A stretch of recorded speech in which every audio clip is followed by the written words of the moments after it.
Good morning. I am Dr. S. Devaprasad.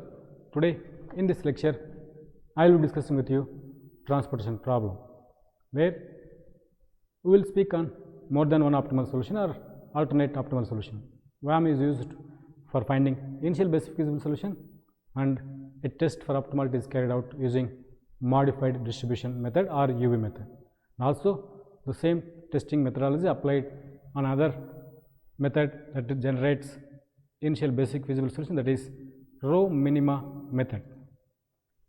So we are trying to move towards optimality. To recap, a feasible solution is a set of non-negative allocations which simultaneously satisfies the availability and requirement conditions in the transportation problem. When we have m plus n minus 1 number of allocations, not more than m plus n minus 1 allocation, that feasible solution is called as basic feasible solution. And also when we have less than the m plus n minus 1 number of allocations in a given initial solution or any iteration, if you have number of allocations are less than m plus n minus 1, then that is a solution called as degenerated basic feasible solution. Otherwise it is a non-degenerate basic feasible solution. Optimum solution, a feasible solution, not necessarily a basic, that generates optimal value if it is minimizing the total transportation cost. So for existence of a feasible solution, a necessary condition, sufficient condition is the supply and demand must be equal, that is balanced. So when we are trying to look at modify the allocations, we need to form a loop. So the loop can be formed when the positions are at non-independent positions. When the allocations are at independent positions, you cannot form a loop. So when you are forming a loop, the allocations are at non-independent positions, they are connected at least 4 different cells. By forming a loop, if any 2 consecutive cells lie in either the same row or same column, no 3 consecutive cells lie in the same row or column. The last cell in the sequence of your loop has a row or column in common with the first cell in the sequence. We will see that when we are discussing in our example. So when we try to solve the models, we find initial basic feasible solution for the transportation cost matrix, and then we move for testing optimality, where we compute the utilized routes and their net evolution in the current solution. Otherwise the opportunity what is lost or what is that transportation problem has is calculated. The unutilized route, what is that opportunity in terms of the transportation cost for every unit what we transfer in unutilized route, unallocated route. So what is that opportunity, whether it is going to decrease or increase your transportation cost, that is the value we will be finding in testing for optimality. If there is an improvement, there is a reduction in cost, that has to be considered, and allocate that maximum highest negative value wherever that, consider that for allocation, and adjust all your previous row or column allocations so that you will be satisfying your RIM condition, that is row and column conditions. You will be repeating until all the values of net evolution for all the unallocated routes must be either 0 or positive. Once that is satisfied, then you have your optimal solution, that is optimal allocations. Now in this lecture we will discuss quickly the Vogel's approximation method that generates initial basic feasible solution for the problem. Here we calculate the difference between the lowest cost and next lowest cost for both rows and columns.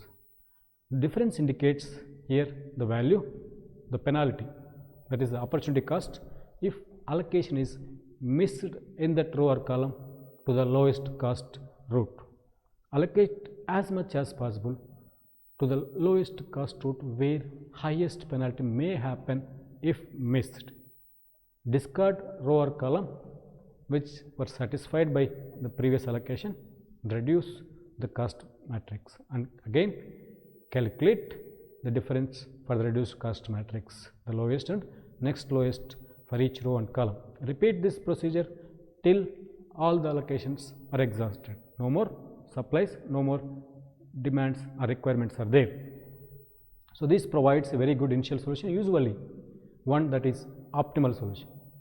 WAMP takes the problem of finding a good initial solution by taking into account the costs associated with each route.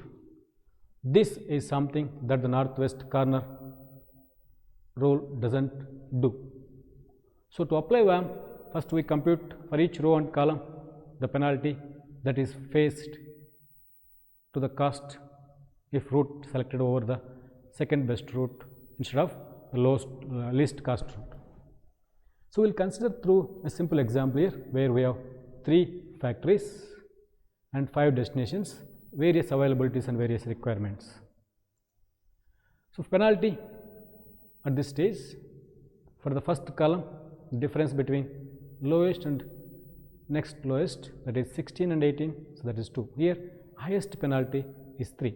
Consider that column at this stage, allocate as much as possible in the least cost in that column. So least cost here it is 16. Allocate as much as possible and adjust your row or column in case it is necessary. Here row capacity remains 15. Remaining capacity is 15. Now the column is satisfied, discard it. Calculate again for the reduced cost matrix the penalties. Again now the 2, that is the highest penalty when you miss the factory 3 to destination 1 route. So supply as much as possible here, that is 60. After allocating, adjust the remaining capacities or destination requirements. If satisfied, discard here, discard column 1. Now calculate again penalties for the remaining, that is a reduced cost matrix here, 16, 19, 17, 1, 20, 18, 22, 2, 17, 16, 17, 16, 17. So this is wrong here, it is 1. So here 16, 17, 1, 19, 18, 16, that is 2, 17, 17, 0. So this is wrong here, the calculation here wrong. So here the highest penalty it is 2 at both the places. Now you can consider any one of this thing. Now this is consider here 18. Both will yield the same. In case if you want to try considering the other 2 here. Now this is 105 is utilized from the factory 2.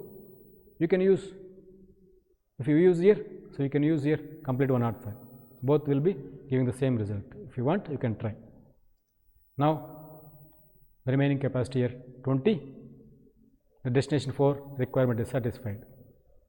Now for the remaining destination 2 and destination 5, recalculate the reduced cost matrix and then find their penalties. So 16, 17 it is 1 and 17, 17 is 0, 16, 17, 1, 20, 22, 2 and 17, 17, 0. Now the 2 is considered, the 20 is minimum, place as much as possible, that is here. Now we have the remaining 20. 20 is placed, with that the row is exhausted, destination has remaining 60. Now calculate for the remaining reduced cost matrix. The highest here 1, 1, so 1, any one, both will be the same route, that is between 1 to 2. Place as much as possible 15. So row is now factory 4, factory 1 is exhausted. The destination 2 still needs 45 more units from other supply sources. So now the remaining routes here 3 to 2 and 3 to 5. So the remaining capacities you can completely place here and that satisfies the rim conditions. So with that we have allocations here in this fashion. Now we got all these allocations as a initial basic feasible solution and this generates the total cost as 6805 for the following allocations. Now they are independent positions you can observe and allocations in present solution are independent positions. That is the requirement. Now, the moving forward towards optimality, we use modified MODI method, modified distribution of the cost whatever right now, or UV method. So, in order to carry out this test, the basic feasible solution must have at least m plus n minus 1 allocations, independent positions.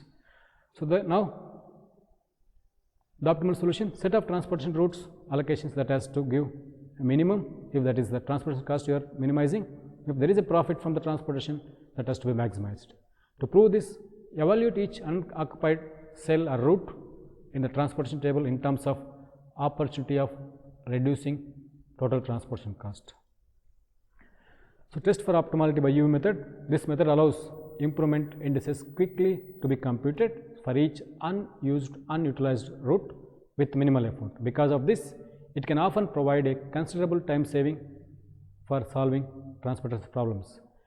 In applying MODI method, begin with an initial solution obtained by using any one of the methods such as northwest corner, Vogel's approximation method, row minima, column minima method.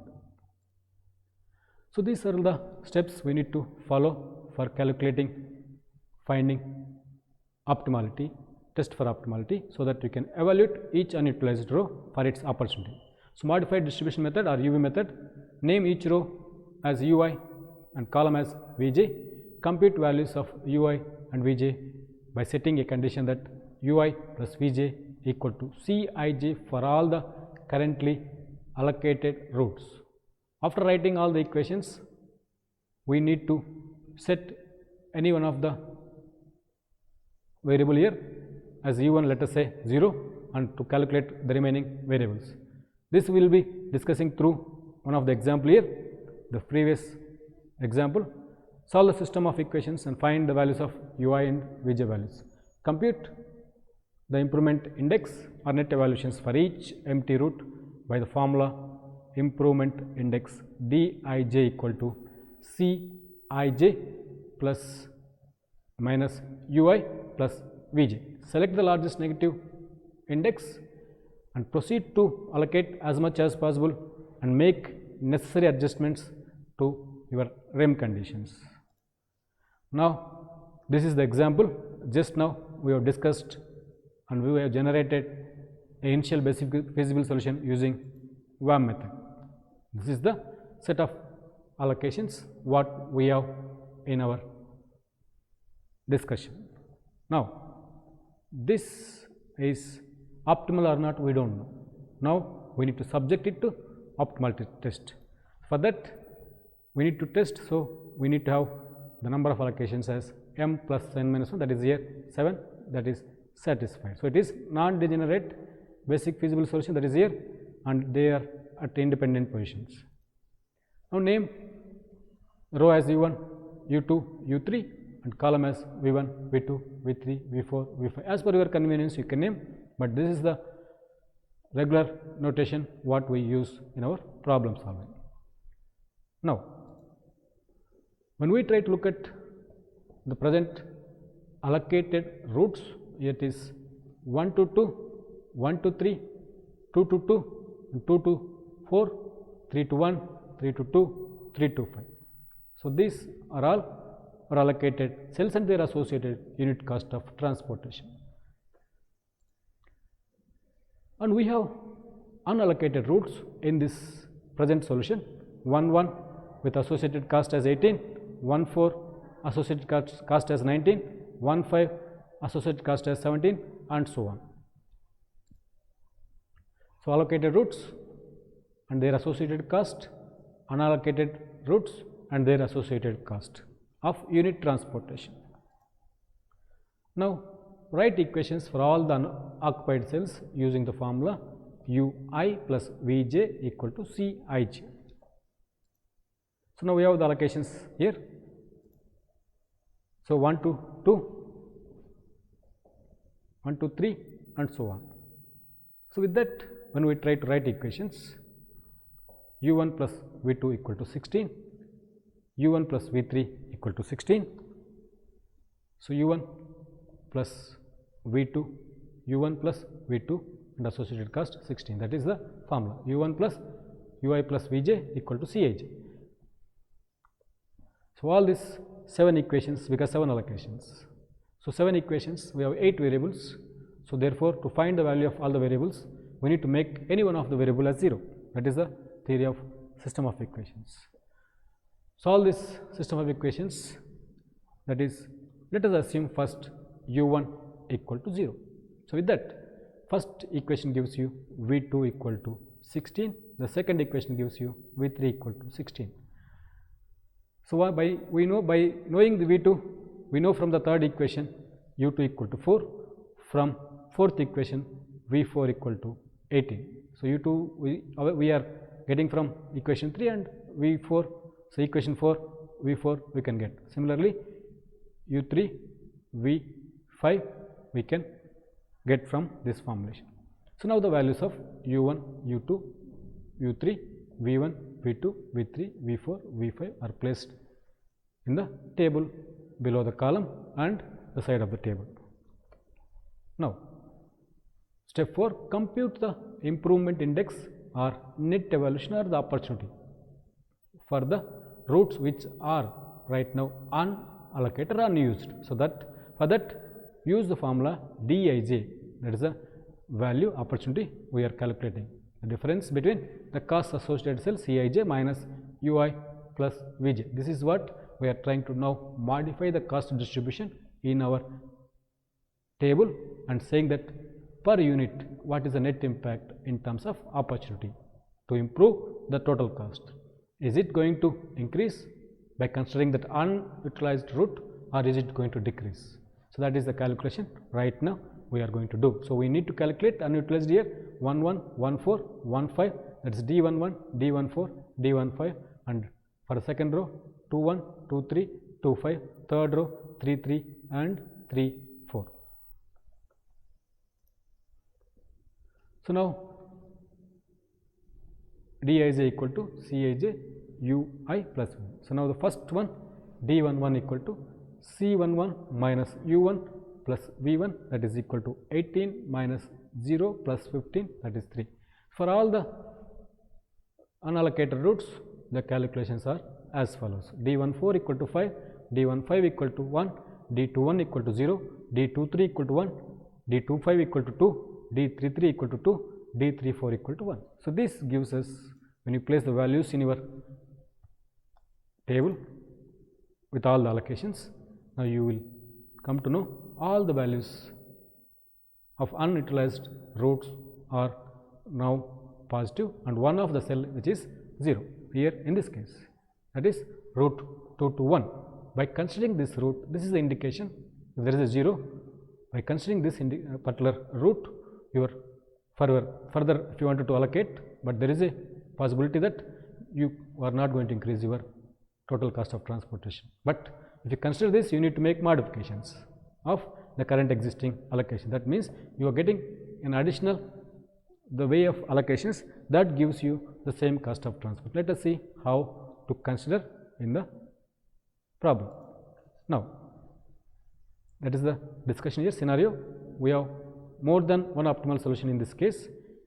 As with LPP, a transportation problem 2 has multiple optimal solutions. This can be observed when one or more of the improvement indices that calculated for each unused route is 0 in the optimal solution. This means that if it is possible to design an alternative shipping route with the same total shipping cost without any modification or maybe change or decrease in your cost, but there is a other possibility that the way you can allocate and you can still have transferring units from your origin to destinations, and then you can do it at the same cost.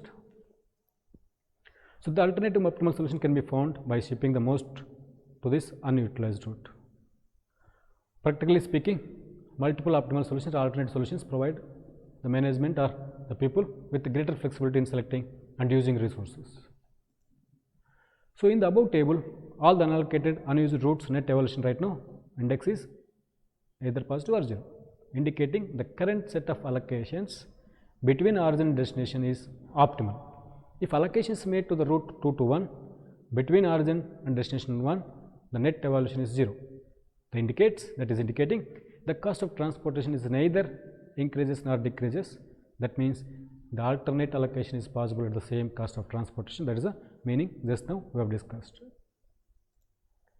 Now, we wanted to consider this route 2 to 1, how to do it, how to modify this set of allocation. That is, let us say if theta is the allocation we are considering to the route 2 to 1, that has to be found now.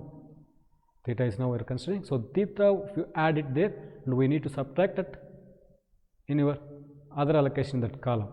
Now, once you subtract the same row, we need to add, and also we need to subtract in the same column, and we need to continue the loop. Add, subtract, so that you will be completing the loop, and then that satisfies your rim condition, that is your boundary conditions.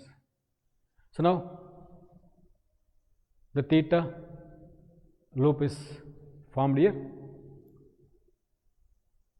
The theta 2 to 1, it is we are trying to consider.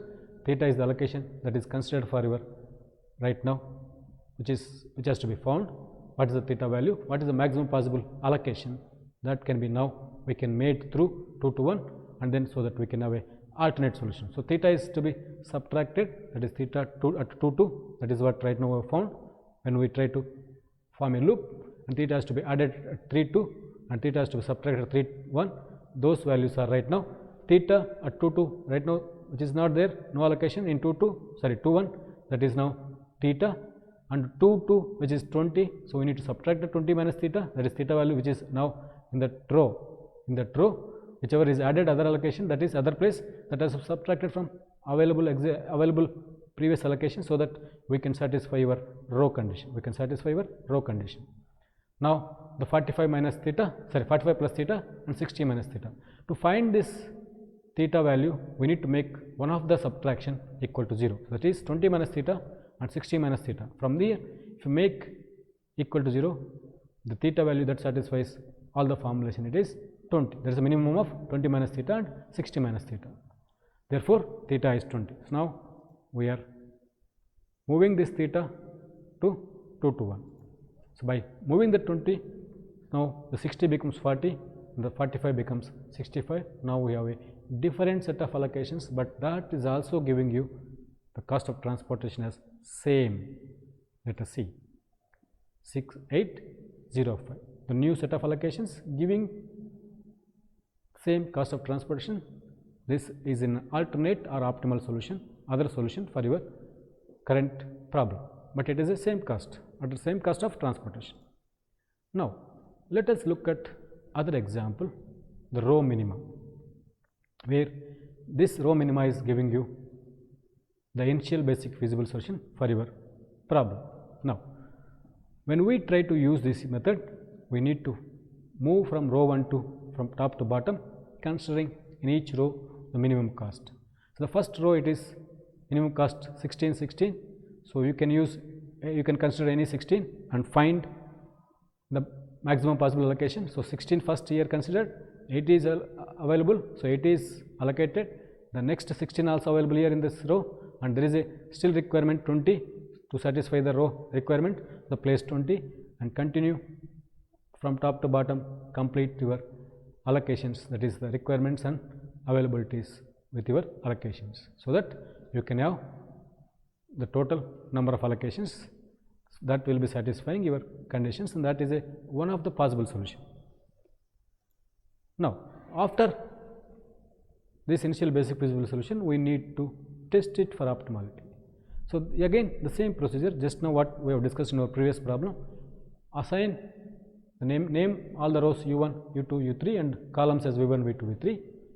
Write equations for all the allocated cells where u1 plus ui plus vj equal to cij. Here u1 plus v2 equal to 16. So, that is what when u1 is 0, so v2 has become 16, and similarly when u1 is 0, v3 also 16. With the u1 0, you are now other values, u1 is 0.